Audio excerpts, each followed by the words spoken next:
ప్రేమించినావు దేవా, ఏ అర్హత లేని నన్ను నీవు రక్షించినావు ప్రభువా. రావటాన్ని బట్టి మరి దైవజనులు మాట్లాడటానికి అవకాశం ఇవ్వటం జరిగింది. సరే, ఈనాటి ధ్యానము నిమిత్తమై జకర్యా పుస్తకము మనందరికీ సుపరిచితమైనటువంటి మాటలలో నుండి కొన్ని విషయాలు మనం నేర్చుకుందాం. జకర్యా పుస్తకము 9వ అధ్యాయము 9వ చరణమును మనం చదువుకుందాం. సియోను నివాసులారా, బహుగా సంతోషించండి. యెరూషలేము నివాసులారా, ఉల్లాసముగా ఉండుడి. ఈ మాట వినండి. నీ రాజు నీతిపరుడును రక్షణ గలవాడును దీనుడనై గాడిదను గాడిద పిల్లను ఎక్కి నీ యొద్దకు వచ్చుచున్నాడు. స్తోత్రం చెప్పండి, గట్టిగా చెప్పాలందరి బిగ్గరగా. హల్లెలూయా. ప్రియులారా, చాలా జాగ్రత్తగా ఈ మాటలు విందాం. ఈ వాక్యము ద్వారా ప్రభువే మనందరితో మాట్లాడునుగాక. చెప్పండి అందరూ ఆమేన్. ప్రియులారా, చదువుకున్నటువంటి వాక్య భాగములో మనం చూస్తున్నప్పుడు ఒక ప్రశస్తమైనటువంటి మాట, మనందరికీ కూడా సుపరిచితమైనటువంటి మాట మనం చదువుకున్నాం. ఈ గ్రంథములో ప్రవక్త అయినటువంటి జకర్యా యేసుక్రీస్తు పుట్టుకకు పూర్వము దరిదాపుగా ఈ జకర్యా పుస్తకమును వాస్తవానికి క్రీస్తుకు పూర్వం 470వ సంవత్సరములో ఈ గ్రంథాన్ని వ్రాయటం ప్రారంభించి దరిదాపుగా 520వ సంవత్సరము నాటికి ప్రియులారా పూర్తి చేశాడు.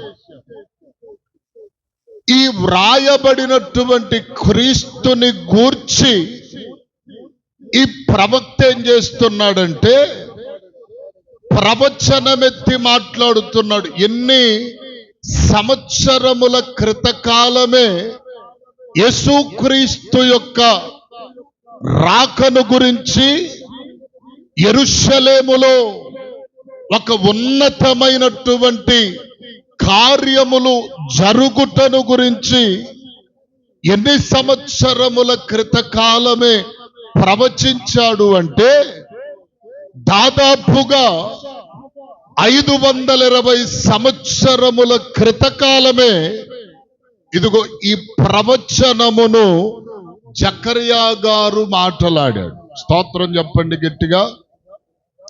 ఏం మాట్లాడాడు అంటే, ఇదిగో సియోను నివాసులారా సంతోషముగా ఉండండి.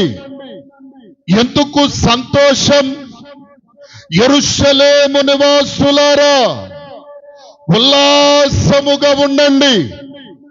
ఎందుకు ఉల్లాసపడాలి? ఎందుకు సంతోషపడాలి? ఇదిగో ప్రియులారా, ఒక వ్యక్తి జీవితములో సంతోషము ఎప్పుడు కలుగుతుంది, ఉల్లాసముగా ఎప్పుడు ఉంటాడు అంటే ఆ వ్యక్తి జీవితములో ఏదో ఒక విధమైన మేలు జరిగితే తప్ప ఆ వ్యక్తి సంతోషముగా ఉండడానికి చెప్పండి వీల్లేదు. హల్లెలూయా చెప్పండి, హల్లెలూయా. ఇప్పుడు వాస్తవానికి మన జీవితంలో సంతోషం ఎప్పుడు వస్తుంది, ఉల్లాసం ఎప్పుడు వస్తుంది? ఎవరన్నా లాగి లెంపకాయ కొడితే సంతోషంగా ఉంటాం, హి అని నవ్వుతామా? చెప్పండి. ఒకప్పుడు ఒక చిన్న సామెత చెప్పాడు. ఇదిగో ప్రియులరా, ఒక వ్యక్తి గుడ్డివాని దగ్గరకు వెళ్ళి అంటున్నాడట, ఆ ఊర్లో తిరణాల బలే జరుగుతాదిరా అన్నాడట. సరే, ఈ గుడ్డివాడు కూడా అన్నాడంట, అరే నేను కూడా వస్తానురా, నన్ను కూడా తీసుకెళ్ళంటే, ఈ కళ్ళున్నవాడు అన్నాడంట, నీకేం కనపడదు కదా, సంతోషించవలసిన విషయాలేమి నీకు కనబడు, నవ్వురాదు కదా, ఎందుకురా నువ్వు వాడకు రావటం అంటే, రే ఫ్రెండు నువ్వు ఉన్నావు కదా, నన్ను తీసుకొని వెళ్ళు, నీకు సంతోషం అనిపించినప్పుడల్లా నన్ను ఒక గిచ్చు అన్నాడంట, నేను కూడా నీతో పాటు నవ్వుతాను అన్నాడట. ఈడనుకున్నాడు, ఈయన్ని తీసుకెళ్ళటం ఎందుకు, నాకు తలనొప్పి ఎందుకని, ఏమండి ఒక చిన్న ఈత చెట్టు ఆ ఆకు గాలికి వంగుతూ లేస్తూ ఉందట.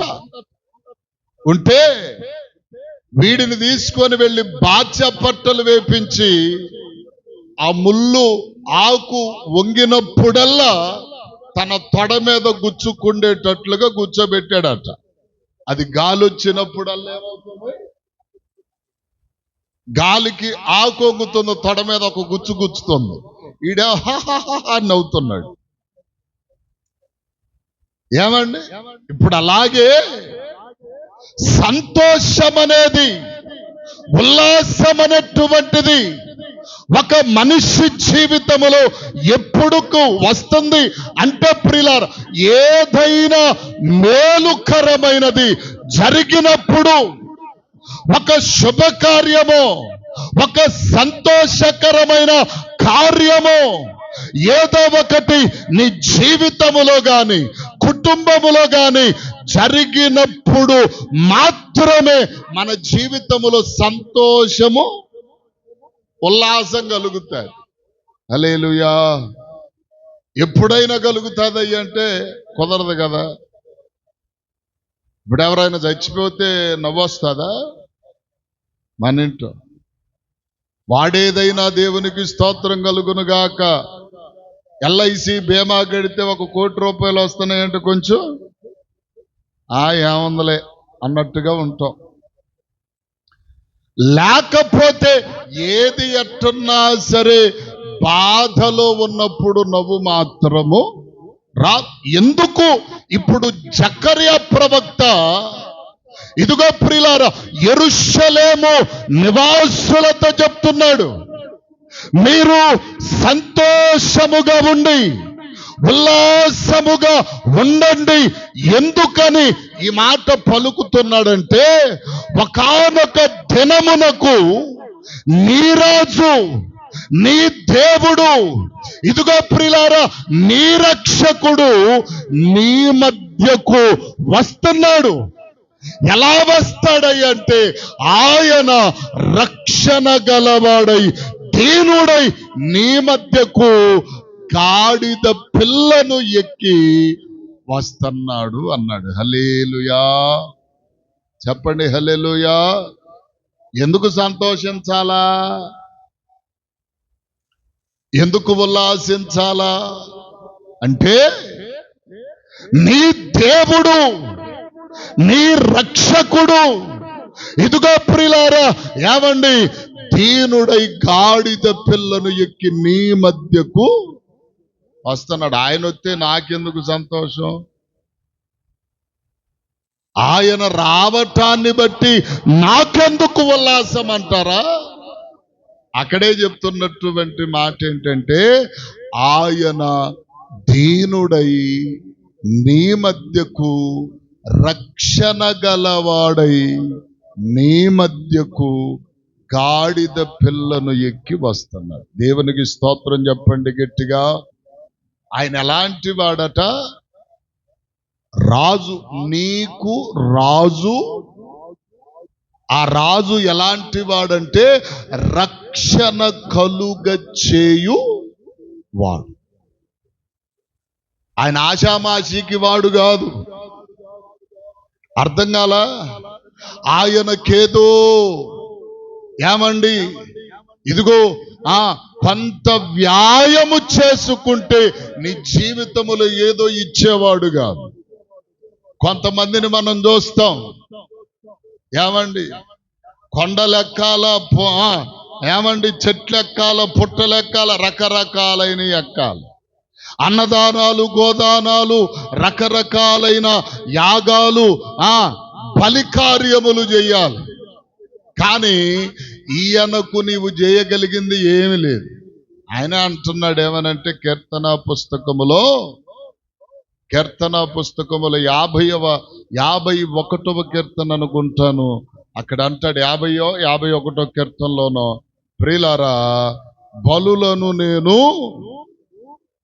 కోరుట లేదు గాని విరిగి నలిగిన మనస్సే. ఏమండి 51 దహన బలినికి ఇష్టమైనది కాదు. 17వ వచనం, 16వ వచనం, నీవు బలిని కోరువాడవు కావు, కోరినెడలా నేను అర్పించుదును. దహన బలినికి ఇష్టమైనది కాదు, విరిగి నలిగిన మనస్సే దేవునికిష్టమైన బలులు. హల్లెలూయా చెప్పండి, హల్లెలూయా. ఆయనని ఆస్తులు, అంతస్తులు, భోగభాగ్యాలు అడిగేవాడు కాదు. ఆయనకి అవసరం లేదు. కానీ ఆయన నీకు ఉచితముగా రక్షణ కలుగ చేసేటువంటి దేవుడై ఉన్నాడు. హల్లెలూయా చెప్పండి, హల్లెలూయా. ఇప్పుడు ఉల్లాసం ఎందుకు? ఇదిగో ప్రియులారా, సంతోషం ఎందుకు అంటే నీ రాజు రక్షణ గలవాడై నీ మధ్యకు వస్తున్నాడు. ఎందుకు వస్తున్నాడు నీ మధ్యకు? అసలు ఎందుకు వస్తున్నాడు? ఒక్క మాట చూడండి, మత్తయి సువార్తలోనికి రండి. నేను ఈ మాట చదివించిన తర్వాత క్లుప్తంగానే ముగించడానికి ప్రయత్నం చేస్తాను. 21వ అధ్యాయం, మత్తయి సువార్త 21వ అధ్యాయము 1వ వచనము నుండి చదవండి.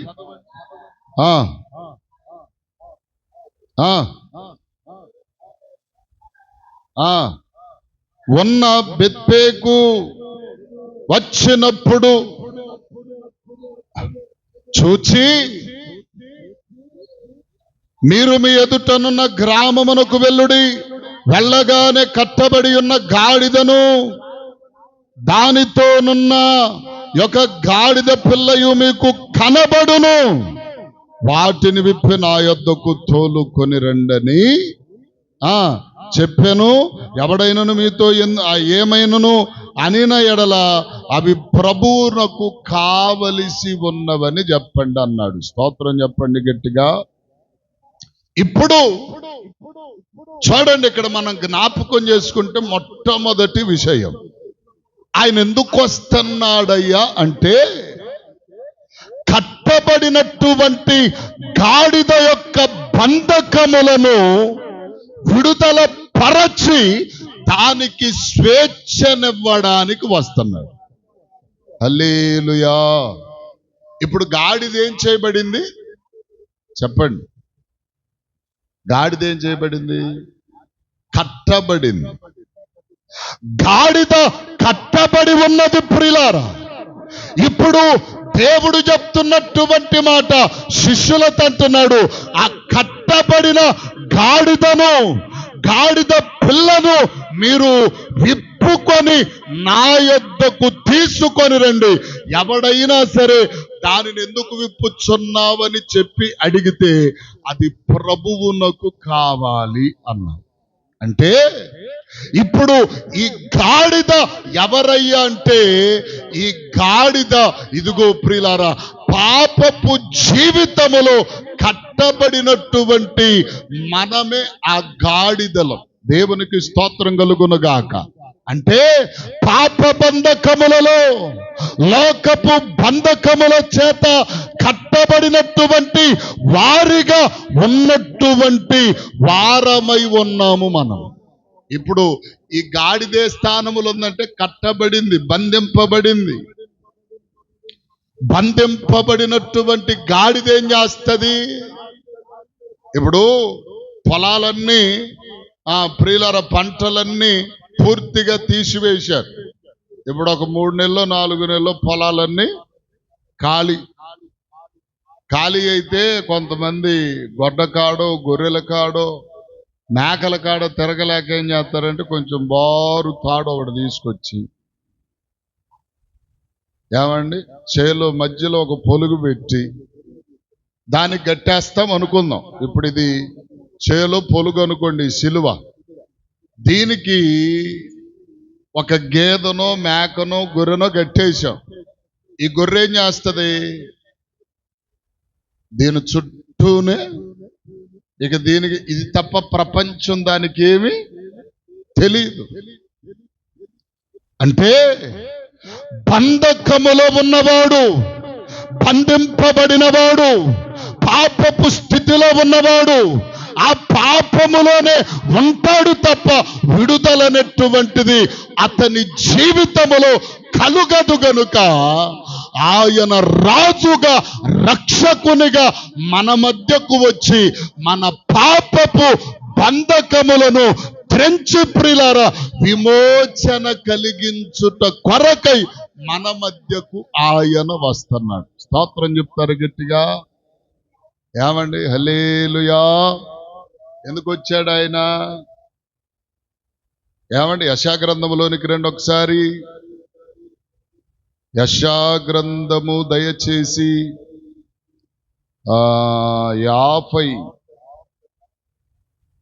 58వ అధ్యాయం, 58వ అధ్యాయము 5వ వచనమును చదవండి. 6వ వచనం, 58:6. దుర్మార్గులు కట్టిన కట్లను విప్పుటయు, కాడిమ్రాను మ్రోకులు తీయుటయు, బంధింపబడిన వారిని విడిపించుటయు, ప్రతి కాడిని విరుగగొట్టుటయు. చాలు. దేవునికి స్తోత్రం చెప్పండి గట్టిగా. ఆయన వచ్చింది ఎందుకు?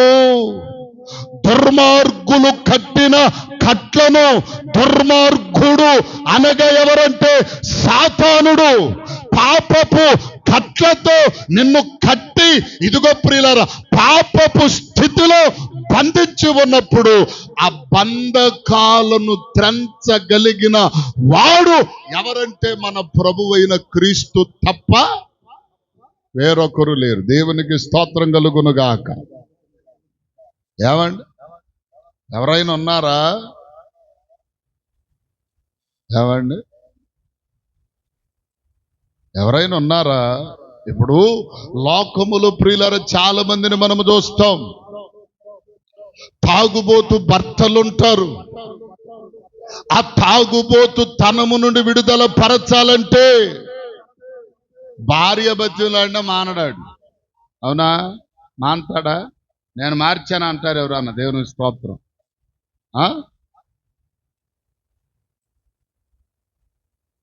ఏమండి? అది మానుకోండి అంటే నువ్వు నాకు చెబుతాను 4 ముఖం పగిలిందాకా కొడతాడు. దేవునికి స్తోత్రం.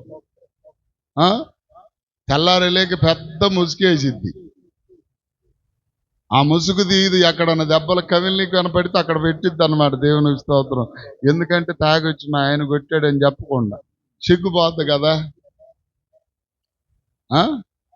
పనికి మాలిన భార్యలున్నారు అంటే ఈడెంత చెప్పినా వినదు. ఏమండి? మంచి వాళ్ళకి వస్తుంది, అట్లాంటి వాళ్ళకి రావట్ల బుద్ధి. దేవునికి స్తోత్రం. బుద్ధి నెల వేరేదనుకుంటారు. సావాలని నేను తల్లి బుద్ధి అన్న. మంచి వాళ్ళకి వస్తుంది కానీ అట్లాంటి వాళ్ళకి రావట్ల బుద్ధి. ఏమండి? దేవునికి మహిమ కలుగునుగాక. అటువంటి వారందరూ పురుషులైన స్త్రీలైన మార్చబడుదురుగాక. చెప్పండి ఆమేన్. ఇప్పుడు వాళ్ళు ఎవరు మారవాలి వారినంటే, ఎవరి ద్వారా వారి మార్పు సాధ్యము అంటే, ఇదిగో ప్రియులారా, క్రీస్తు వారిని మార్చకపోతే వారి జీవితములో మార్పు కలగదు. లోకంలో ప్రపంచములో దుర్మార్గులు అనబడిన వారు, ఇదిగో ప్రియులారా, ఏమండి, భయంకరులు, ఏమండి, మార్చబడ్డారు. దొంగలు, హంతకులు, ఏమండి, రకరకములైన స్వభావములు కలిగిన వారు మార్చబడ్డారంటే లోకంలో ఎవడు మారవలేకపోయాడు, ప్రభువైన క్రీస్తు తప్ప. హల్లెలూయా. ఈనాటికి సాక్షులుగా ఉన్నారు. అందుకనే దుర్మార్గులు అనగా సాతానుడు, వాడు దుర్మార్గుడే. ఎప్పుడు ఆ దుర్మార్గుడు గట్టిన కట్లను విప్పుటయు, కాడిమ్రాను మ్రోకులను తెంచుటయు, బాధింపబడిన వారిని విడిపించుటయు, బంధింపబడిన వారిని విడిపించుటయు, ఏమండి, ప్రతి కాడిని విరుగగొట్టుటయు, ఏమండి, విరుగగొట్టుటకు ఆయన వచ్చాడు. నీ మీద కాడుందా? నువ్వు బంధింపబడ్డావా? ఏమండి, ఇంకా ఏది, కాడిమ్రాను మ్రోకుల చేత బంధింపబడ్డావా? నీ మీద కాడి పెట్టబడిందా? భారము పెట్టబడిందా? ఇదిగో ప్రియులారా, ఏమండి, దుర్మార్గులు కట్టిన కట్ల చేత బంధింపబడ్డావు. అందుకని యేసుక్రీస్తు ప్రభుల వారు మత్తయి సువార్త 11వ అధ్యాయం 28, 29 వచనాలు అంటాడు. ఏమనంటే, ఏమండి, పాపభారమును మోస్తున్న సమస్త జనులారా నా యొద్దకు రండి, మీకు విశ్రాంతినిస్తాను. ఎప్పుడు? ఆయన దగ్గరకు వస్తే. మీకు ఒక మాట చెప్తాను, దేవునికి మహిమ కలుగును గాక. బైబిల్ గ్రంథములోని మనకు సుపరిచితులైన వారు ఉన్నారు. పాపాత్మురాలైన స్త్రీ పాపము చేస్తూనే ఉంది. ఎప్పుడైతే క్రీస్తుని గురించి విందో తన పాపపు స్థితి నుండి మార్చబడిపోయింది. ఆమె బంధకం, చెప్పండి, తెగిపోయింది. రోగముతో ఉన్నటువంటి రక్తస్రావము రోగము కలిగిన స్త్రీ ప్రభువును ముట్టింది, స్వస్థపడింది. ఇలాగ ఎంతో మంది బంధకాలు ప్రభు దించాడు. దేవునికి మహిమ కలుగునుగాక. ఇప్పుడు మన బంధకాలు దించడానికి, అనేకుల బంధకాలు దించడానికి ఆయన, ఏమండి, యెరూషలేమునకు గాడిద పిల్లను ఎక్కి వచ్చుచున్నాడు. నీ రాజు రక్షణ గలవాడు. ఆయన దగ్గర రక్షణ ఉంది. ఎవరికైనా ప్రభువా నాకు ఇవ్వయ్య అని మనం అడగగలిగితే ఆయన ఎవరికైనా ఉచితంగా, డబ్బేమీ అవసరం లేదండి. అర్థమైందా? డబ్బేమి పెట్టవసరంలా. ఉచితముగా ఆయన రక్షణ ఇవ్వగలిగిన దేవుడు. దేవునికి స్తోత్రం కలుగునుగాక. కొన్ని గాడిదలు ఉంటాయి. కొన్ని గాడిదలు ఎలా ఉంటాయో తెలుసా? కొన్ని గాడిదలు, అదే యెషయా గ్రంథంలో రండి, కొన్ని గాడిదలు ఎలా ఉంటాయి అంటే, ప్రియులారా, దయచేసి ఏబు పుస్తకం, యెషయా గ్రంథం కాదు, సారీ, ఏబు పుస్తకం. ఏబు పుస్తకంలో ఒక గాడిద ఉంది. గాడిద ఎవరు ఇప్పుడు? గాడిదిగా పాస్టర్ గారు అంటారా? గాడిద మనమే కదా. ఆ గాడిద, కొన్ని గాడిదలు ఉన్నాయి. ఆ గాడిద ఎలా ఉందంటే చూడండి, 39వ అధ్యాయం ఏబు పుస్తకము, పేజీ నెంబర్ 449, 5వ చరణం చదవండి. అడవి గాడిదను స్వేచ్ఛగా పోనిచ్చువాడెవడు? విప్పినవాడెవడు? దాని ఇల్లుగాను ఉప్పు పరను దానికి నివాస స్థలముగాను నియమించి తిని. దేవునికి స్తోత్రం చెప్పండి గట్టిగా. అడవి గాడిదటది. గాడిదంటే ఎవరో? మన కోపం వచ్చినప్పుడు రే బుద్ధి లేని గాడిద అంటాం పిల్లల్ని కదా. అసలు గాడిదలు ఎవరు?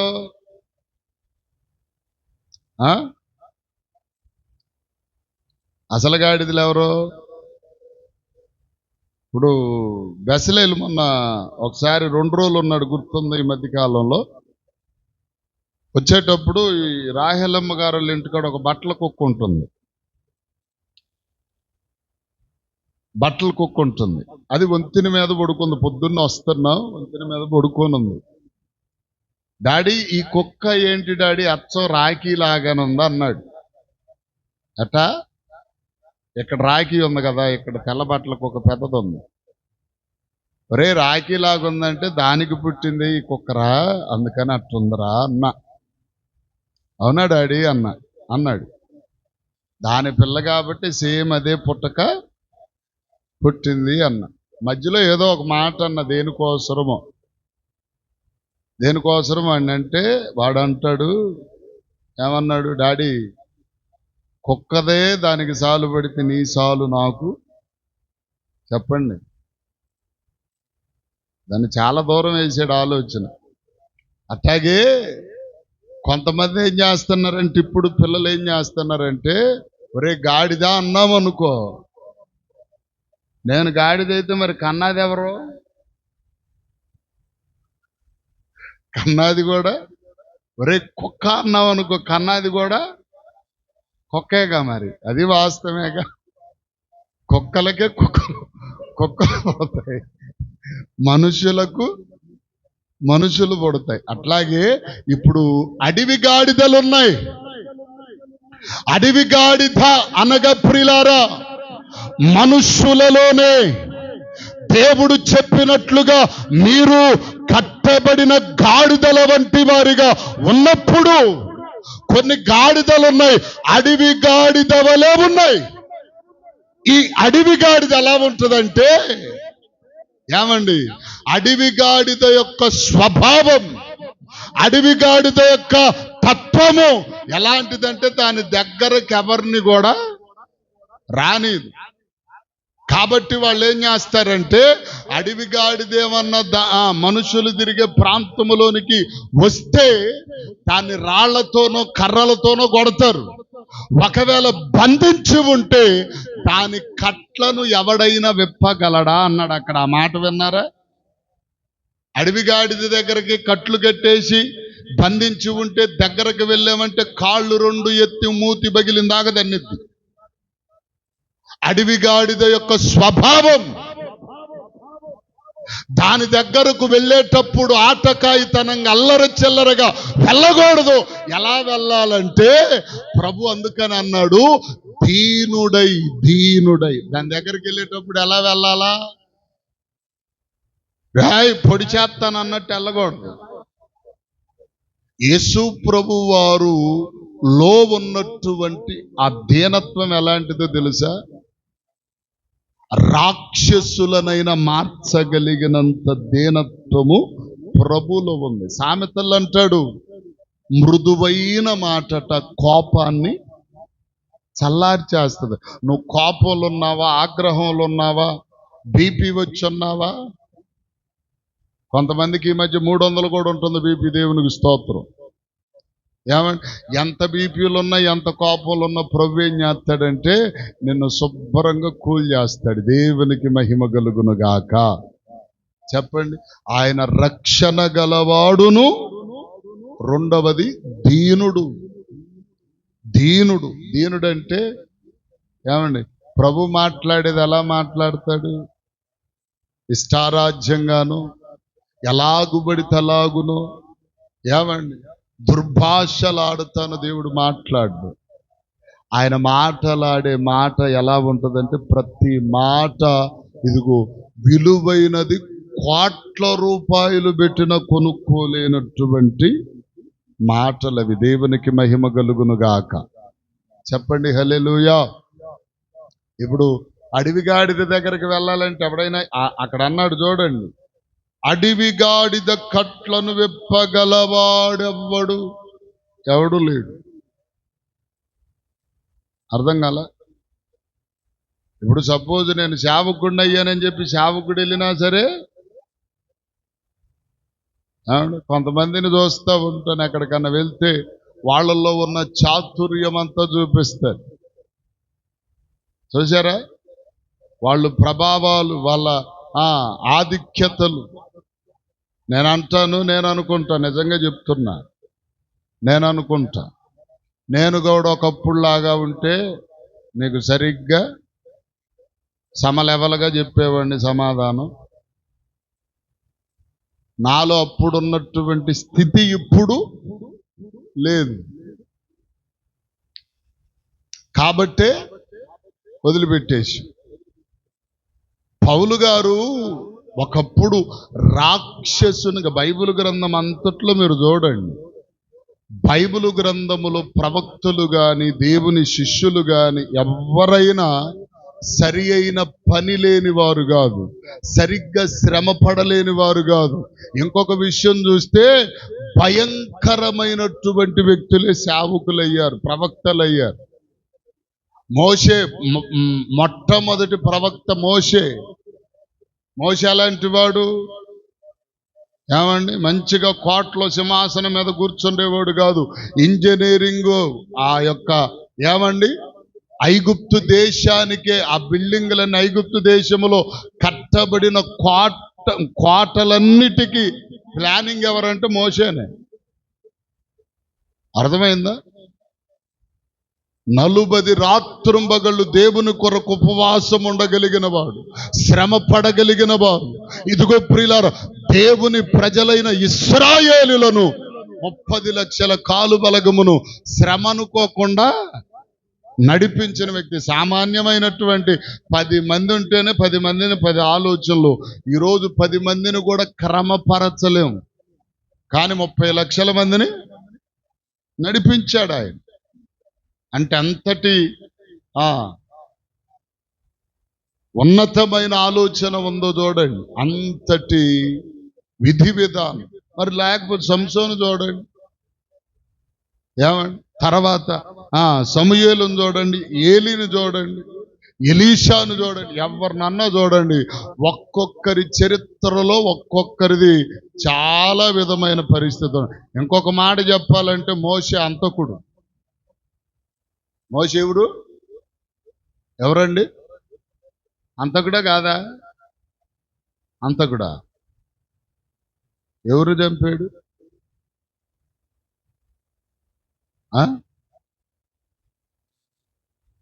ఐగుప్తియుడిని ఒకడు చంపాడు. చంపి ఎవరికి కనపడకుండా దేవునికి స్తోత్రం మాయం చేసేసాడు. అంతకుడు.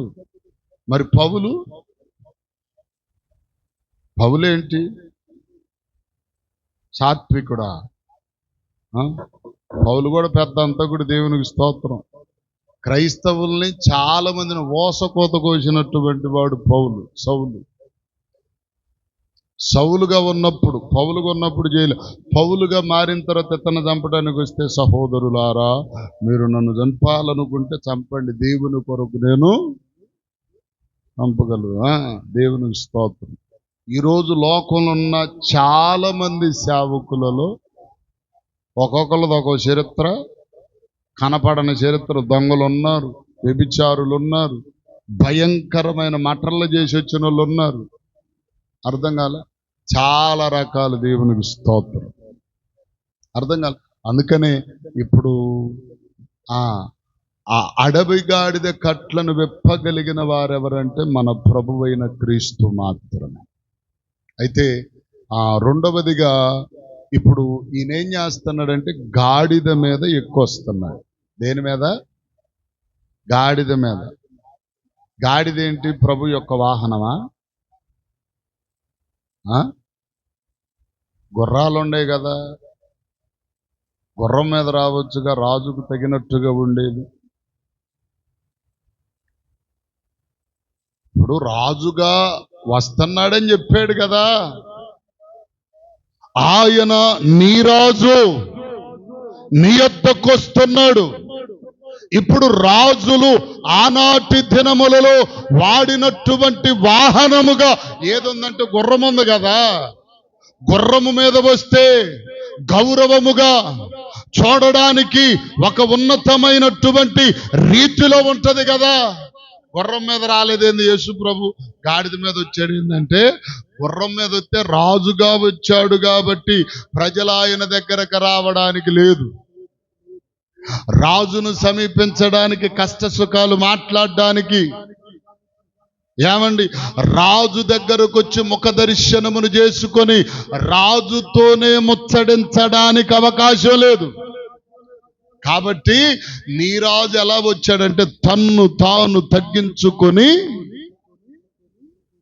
ఏమండి గాడిదవైనటువంటి నీ మీదనే ఆయన భారమును మోపి ప్రజలలోనికి రావాలనుకున్నాడు. దేవునికి స్తోత్రం చెప్పు గట్టిగా.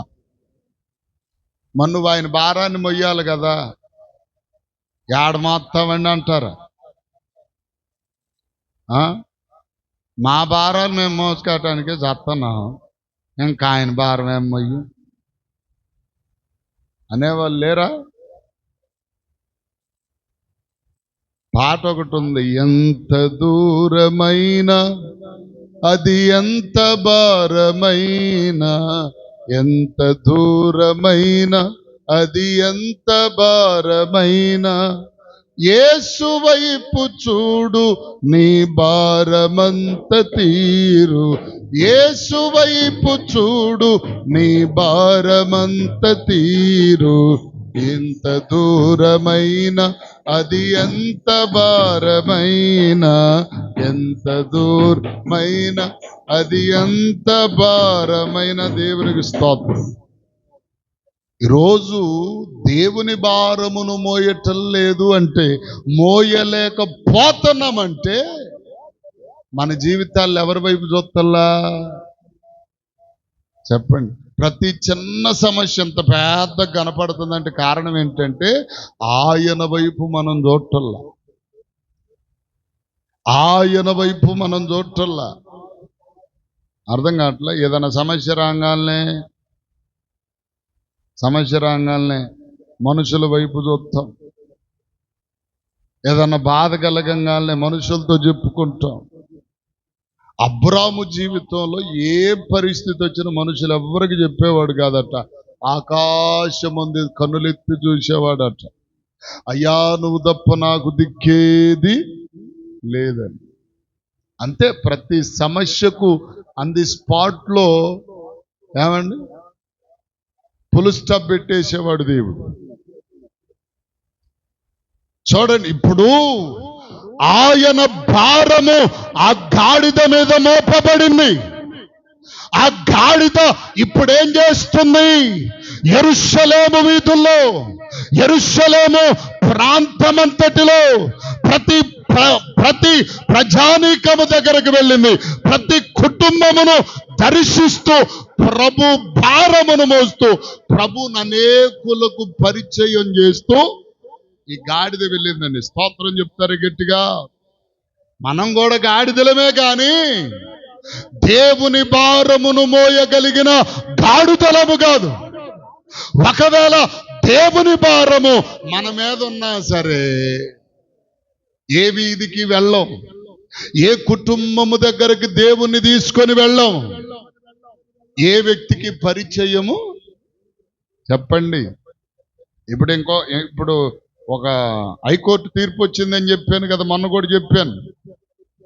ముస్లిమ్స్ కానీ క్రైస్తవులు కానీ దళితులైన వారు, మాదిగలైనటువంటి వారు ఎవరైనా క్రిస్టియన్లోనికి కానీ ముస్లిమ్స్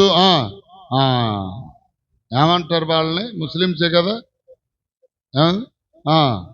వేళ్ళల్లోనికి వెళితే మీకున్న రిజర్వేషన్లన్నీ ఇప్పుడు ఆల్రెడీ జరుగుతున్నాయి. మత విద్వేషాలు, మత గొడవలు రకరకాలు. ప్రపంచంలో చూస్తే మనకేం సెగ లేకుండా ఉన్నట్టుగా ఉన్నాం. దేవునికి స్తోత్రం. మామూలుగా లేదు పరిస్థితి. ఏమండి చాప కింద నీరు వెళ్ళి పాక్కుంటూ వస్తుంది. చాప కింద నీరు వెళ్ళి వస్తుంది. అది ఎంత దూరం వెళ్ళిద్దో ఎంత మంది జీవితాల్లో ఇబ్బందులు కలుగు చేసిద్ది. ఇప్పటి వరకు ఏదైనా ఎవరైనా మన మీదకు వచ్చి ఏదైనా మన కులాన్ని ఎత్తిపట్టి మాట్లాడితే కొన్ని చట్టాలు వర్తించే పరిస్థితులు ఉన్నాయి. అవన్నీ కూడా రద్దు చేసేసేస్తున్నారట. రిజర్వేషన్లు రద్దు, ఉద్యోగ కార్యక్రమాలు రద్దు. ఇప్పుడు చాలా మంది క్రైస్తవంలో నుండి దేంట్లోకి వెళ్తారు? ఎప్పుడే ఉద్యోగాలు లేవు, ఎస్సీ కేటగిరీ లేదనుకో, హిందూ మాల, హిందూ మాదిగ అని లేకపోతే బియ్యం కట్టు, అదే రేషన్ కట్టు, ఉద్యోగ అవకాశాలు కట్టు, ప్రభుత్వ పథకాలు కట్టు. ఓయ్ బాబోయ్ ఇవన్నీ ఎవడికి కావాలరా నాయన అనుకునే వాళ్ళు చాలా తక్కువ కదా.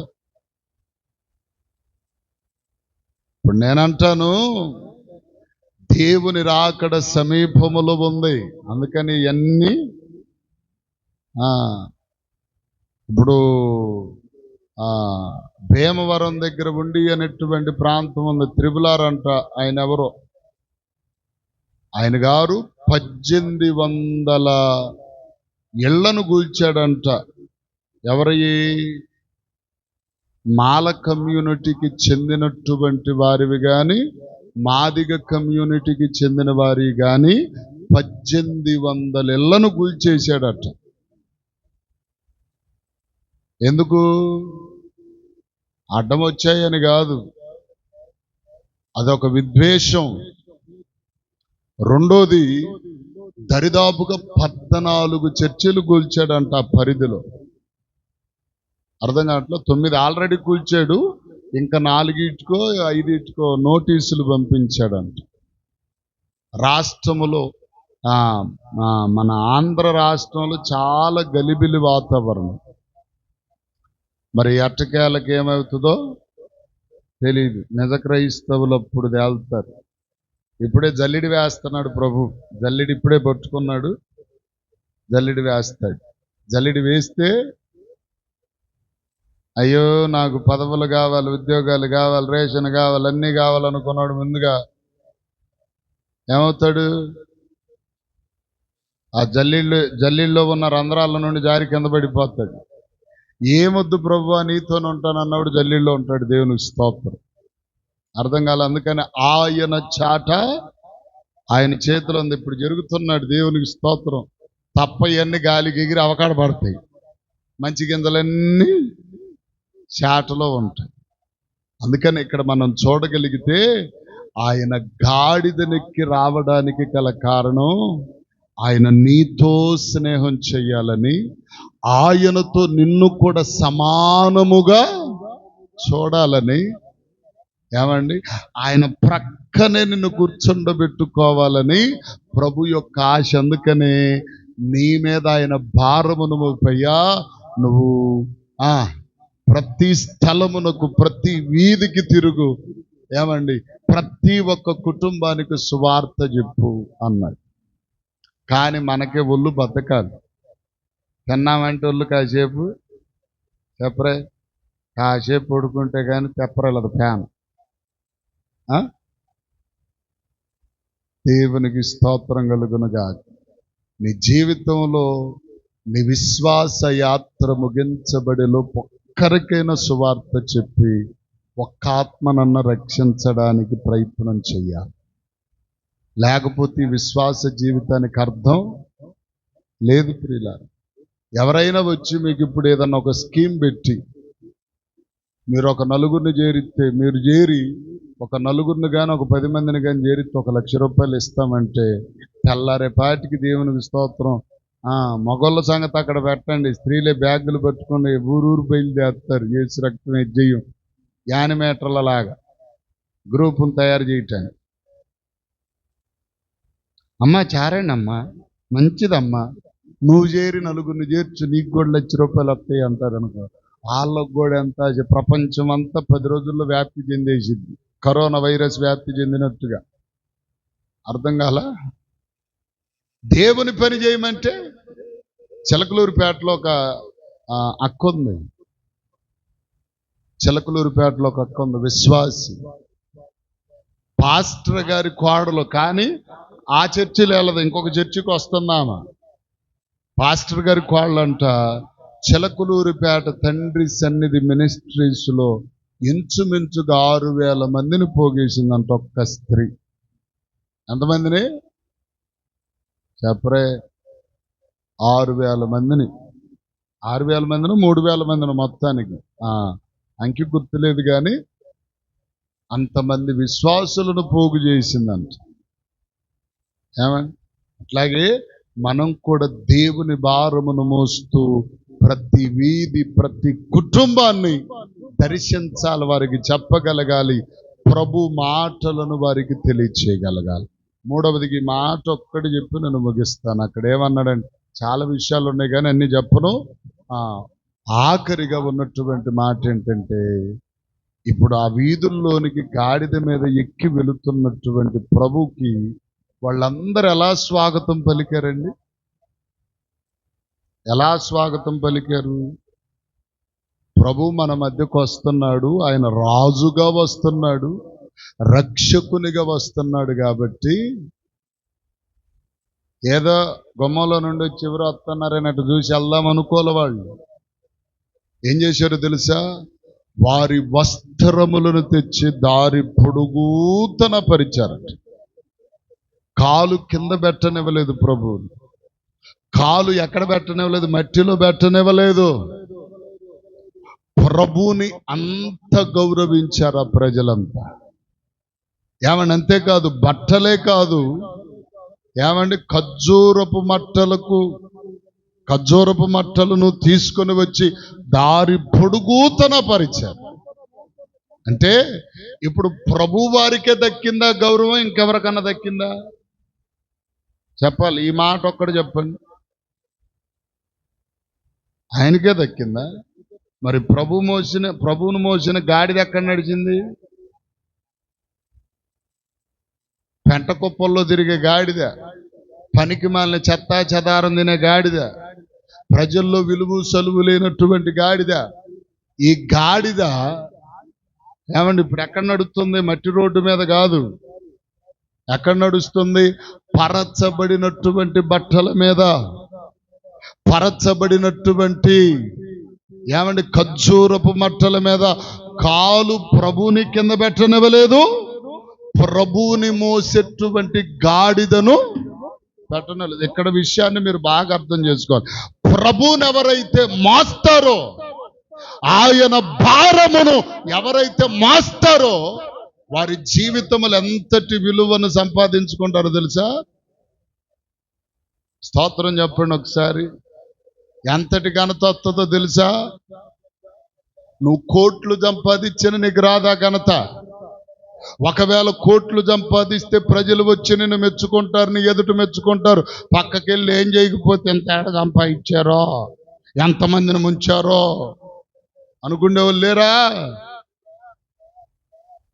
ప్రభు భారమును మోస్తే నీకు దేవుడిచ్చే విలువేంటో తెలుసా? గనుల సైతం నీ ముందు తల వంచి వందనాలు చెప్తారు. దేవునికి మహిమ కలుగును గాక. చెప్పండి హల్లెలూయా. ఏమండి?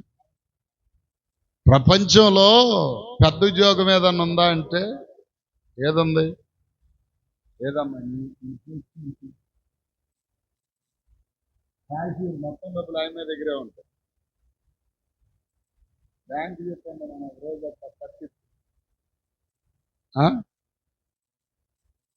ఏదో ఒక రోజు ఇల్లు కట్ట తీసుకొచ్చుకోవాలా, లెక్క ఆయమ్మే చెప్పుకుంటా తర్వాత సంగతి తర్వాత. సరే, పెద్ద పోస్ట్ ఏదంటే మన దృష్టిలో ఏం చూస్తాం? ఏ డాక్టర్ అనో, ఏ ఇంజనీర్ అనో, ఏ ఆర్మీ అనో రకరకాలుగా చెప్పుకుంటాం. కానీ ప్రపంచములో ఉన్న అనేకులు, సీఎం కాదు, పిఎం కాదు, ఇంకా అంతకంటే పైన ఉన్న వాళ్ళు, రాజపతి, వాజ్పేయి, ఇంకా చాలా మంది ఉన్నారు. వీళ్ళందరూ కూడా తల వంచగలిగినది ఎక్కడంటే ఒక దైవజనుని దగ్గర మాత్రమే. ఏమండి? దైవజనుని దగ్గర. ఆ దైవజనుని యొక్క ఆధిక్యత అంతటా ఎంతదంటే ఏమండి దేవుడిచ్చాడు. అందుకనే ఇప్పుడు ఈ గాడిద చెప్పండి, ఈ గాడిద ప్రభు భారాన్ని మోస్తూ ఉంటే ప్రభుతో పాటు గాడిదకు కూడా గౌరవం దక్కింది, విలువ దక్కింది, ఆధిక్యత వచ్చింది. ఈరోజు మన జీవితాల్లో కూడా బంధకాల నుండి విడుదల పరచబడి ప్రభు భారమును మోస్తూ ఉన్నప్పుడు ఏమండి ప్రభు భారమును మోస్తూ ఉంటే మన జీవితాల్లో వచ్చేటువంటిది మూడవది ఏంటంటే విలువ, గౌరవం. ఏమండి క్రైస్తవుడంటే దేశానికి ప్రపంచానికి వెలుగై ఉన్నాడు. క్రైస్తవుడు అంటే ప్రపంచానికి ఉప్పై ఉన్నాడు. ఎందుకనో అంటే ఏమండి కూర వండాం, కూరలు అన్నేసాం, ఉప్పు లేదు, అది సప్పగానే ఉంటుంది. అర్థం కాల. చీకటి కలిగిన కొంప ఎంత పెద్దదైనా సరే చిన్న దీపం లేకపోతే దానికి విలువ లేదు. కాబట్టే మన జీవితాలు అలాగూ మార్చుకోవాలని, అట్టి విలువైన బ్రతుకును బ్రతకాలని మన రాజుగా, రక్షకునిగా, ఆయన దీనునిగా మన మధ్యకు వచ్చాడు. ఆయన వచ్చిన విశేషతను జ్ఞాపకం చేసుకొని ప్రభువుని స్తుతించే వ్యక్తులుగా ఉన్నాం. అట్టి కృప దేవుడు మనందరికి ఇచ్చునుగాక. చెప్పండి అందరూ ఆమేన్.